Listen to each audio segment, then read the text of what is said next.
Loan की EMI नहीं भरने पर सुप्रीम कोर्ट का बड़ा फैसला, जाने क्या होगा आपके साथ। वर्तमान में ऐसा कोई भी व्यक्ति नहीं होगा जिसने छोटा बड़ा लोन नहीं लिया होगा, क्योंकि महंगाई के इस ज़माने में लोन की आवश्यकता तो ज़रूर पड़ सकती है। चाहे वह घर बनाना हो अथवा कोई बड़ा सामान खरीदना हो, व्यक्ति जब लोन लेता है तो उसे हर महीने ईएमआई भरनी ज़रूरी होती है। ऐसा ना करने पर आपको जुर्माना देना पड़ सकता है। हाल ही में ऐसा ही एक मामला सामने आया है, जिसमें एक व्यक्ति ने फाइनेंस पर लोन लेकर कार खरीदी और कुछ समय पश्चात किस्त जमा नहीं की गई, जिस मामले में कोर्ट में शिकायत दर्ज की गई। आइए जानते हैं क्या है पूरा मामला। क्या कहता है मामला। अम्बेडकर नगर रहने वाले राजेश ने वर्ष 2013 में महिंद्रा कार फाइनेंस पर खरीदी थी। इस कार के लिए उन्होंने 1 लाख रुपए डाउन पेमेंट किया था, बाकी लोन लिया था।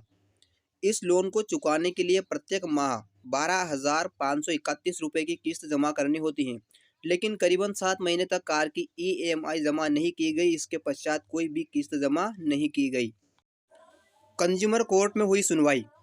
कस्टमर को जब इस बात का पता चला तो वह केस दर्ज के लिए कंज्यूमर कोर्ट चला गया। इस मामले में जब कार्रवाई की गई तो कंज्यूमर कोर्ट ने अपनी सुनवाई करते हुए कहा कि ऐसा करना एक अपराध की श्रेणी में आता है क्योंकि बिना किसी नोटिस के ग्राहक की गाड़ी को उठा दिया गया है। इसके लिए कोर्ट द्वारा फाइनेंस पर 2,23,000 रुपये का जुर्माना लगा दिया गया है। इसके साथ ही कोर्ट द्वारा बताया गया है कि फाइनेंसर द्वारा कस्टमर को किस्त जमा करने का अवसर सही से प्रदान भी नहीं दिया गया है। सुप्रीम कोर्ट में सुनवाई हुई। यह फैसला सुनकर फाइनेंसर ने सुप्रीम कोर्ट से अपील की। सुप्रीम कोर्ट द्वारा कहा गया है कि जिसने गाड़ी खरीदी वह एक डिफाल्टर था, जिसने बयान में कहा कि उसने 7 किस्तों को जमा कर दिया है तथा फाइनेंसर द्वारा 12 माह के पश्चात ही गाड़ी पर कब्जा किया गया है। कोर्ट ने राष्ट्रीय उपभोक्ता आयोग द्वारा फाइनेंसर पर लगाए गए जुर्माने को अस्वीकृत कर दिया गया है, लेकिन फाइनेंसर को 15,000 रुपये का जुर्माना भरना होगा, क्योंकि उसने ग्राहक को नोटिस नहीं दिया था।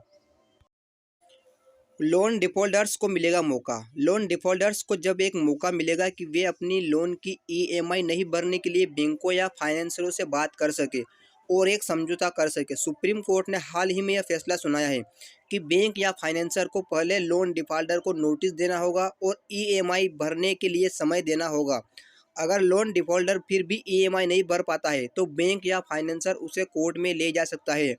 कोर्ट में लोन डिफ़ॉल्टर को अपनी आर्थिक स्थिति के बारे में बताना होगा और कोर्ट उसके आधार पर फैसला सुनाएगा। लोन डिफ़ॉल्टर्स को यह भी ध्यान रखना चाहिए कि ईएमआई नहीं भरने पर उन्हें जुर्माना भरना पड़ सकता है। जुर्माने की राशि लोन की राशि के आधार पर तय की जा सकती है। सुप्रीम कोर्ट ने सुनाया फैसला। सुप्रीम कोर्ट ने कहा कि किसी लोन अकाउंट को फ्रॉड घोषित करना संबंधित कर्जदार और ब्लैकलिस्ट करने के समान माना जाता है। यह कर्जदार के जीवन को गंभीर रूप से प्रभावित कर सकता है, जैसे कि उसने नया लोन लेने या नौकरी पाने में कठिनाई हो सकती है। इसलिए सुप्रीम कोर्ट ने कहा कि बैंक को लोन अकाउंट को फ्रॉड घोषित करने से पहले कर्जदार को सुनने का मौका अवश्य देना चाहिए। बैंक को कर्जदार को यह बताना चाहिए कि वह लोन अकाउंट को फ्रॉड घोषित करने का इरादा क्यों रखता है। कर्जदार को अपना पक्ष रखने का मौका देने के बाद बैंक को यह तय करना चाहिए कि क्या लोन अकाउंट को फ्रॉड घोषित किया जाना या नहीं किया जाना चाहिए।